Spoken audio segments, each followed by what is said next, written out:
നിർത്ത. നോക്ക്, ഇനി ഇവിടെ നിന്ന് ശബ്ദം ഉയർത്തിയാ അത് നിങ്ങൾക്ക് ഒട്ടും നല്ലതിനാവില്ല. പറഞ്ഞേക്കാം. ഇറങ്ങിപ്പോയി വെളിയില്. എടാ, നീ ആരോടാണ് സംസാരിക്കുന്നതെന്ന് അറിഞ്ഞിട്ട് തന്നെയാണോ ഇറങ്ങി പോവാൻ പറയുന്നത്? അതെ, അറിഞ്ഞിട്ട് തന്നെയാണ് പറഞ്ഞത്. ആരാ നിങ്ങള്? പറ. ഏയ്, നിങ്ങളോട് തന്നെയാ ചോദിച്ചത്. നിങ്ങൾ ആരാ? എന്തിനാ ഇവിടേക്ക് വന്നത്? നിങ്ങൾക്ക് എന്താ വേണ്ടത്? എന്താ ഗൗതം ഇത്?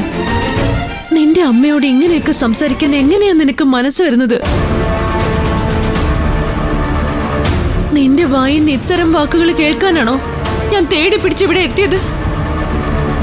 നിന്റെ ഈ അവസ്ഥ കണ്ടിട്ട് എന്റെ ഹൃദയം എത്രമാത്രം വേദനിക്കുന്നുണ്ടെന്നറിയോ?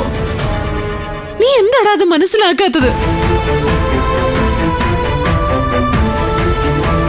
അതൊക്കെ പോട്ടെ, നീ പുതിയ ബിസിനസ് തുടങ്ങുന്നു എന്നറിഞ്ഞു. അതിന്റെ ഭൂമി പൂജയ്ക്ക് നീ എന്താടാ ഈ അമ്മയെ ക്ഷണിക്കാതിരുന്നത്? നീ തനിച്ച് ചെയ്യാൻ പോകുന്ന ആദ്യത്തെ ബിസിനസ്സാണ്. അതിൽ നിന്ന് എന്നെ മാത്രം എന്തിനാ മാറ്റി നിർത്തുന്നേ? എന്താ കാരണം? കാരണം എന്താണെന്ന് നിങ്ങൾക്ക് അറിയില്ലേ? നിങ്ങൾ ഒരൊറ്റ ആള് കാരണമാണ് ഞാൻ ഈശ്വരമംഗലം വിട്ടിറങ്ങിയത്. നിങ്ങളിൽ നിന്നും രക്ഷപ്പെട്ടു വന്ന് ഞാൻ തുടങ്ങുന്ന ഒരു ബിസിനസ്സിലേക്ക്, അതിന്റെ ഭൂമി പൂജയ്ക്ക് ഞാൻ തന്നെ നിങ്ങളെ ക്ഷണിച്ചു വരുത്താൻ മാത്രം മോളില്ലാത്തവനാണ് ഞാൻ. എടാ, ഞാൻ കാരണമാണ് നീ ഈശ്വരമംഗലം വീട് വിട്ടിറങ്ങിയതെന്നോ?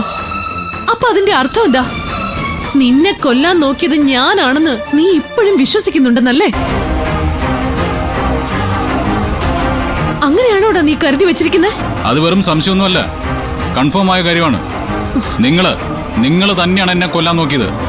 അതിന് നിങ്ങൾ സമ്മതിച്ചില്ലെങ്കിൽ പോലും എന്റെ ഈ നിധിയെ കൊല്ലാൻ CKC ഏർപ്പാടാക്കിയത് നിങ്ങൾ പരസ്യമായിട്ട് സമ്മതിച്ചല്ലേ? സ്നേഹം എന്ന് പറഞ്ഞ എന്താണെന്ന് നിങ്ങൾക്ക് അറിയാമോ?